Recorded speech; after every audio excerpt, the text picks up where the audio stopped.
'S Bötzelstündche von Hans Glückstein. Es war Krieg noch. Domals, wie wir wisse, hat manches ma entbehren misse. Für Kinder war do wenig Fred. Kei Gutsel und kei Süßigkeit. Sie waren wirklich nicht verwähnt. Sie haben sich noch manchem gesehnt und hat sich Besonderes zugetragen. Dann habe gestrahlt, die Kinderare. Der Kalsche hat als froh gezappelt, is zur Mama als gekrabbelt, denn war fürs Bibel besonders nett, Bötzelstündche in ihrem Bett.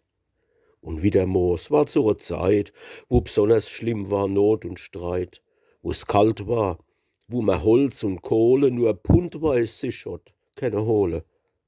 Da is sonntags morgens selig, zur Mamme niber, queck und fröhlich.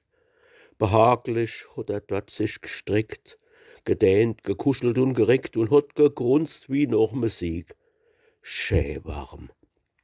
Da merkt man nix vom Krieg.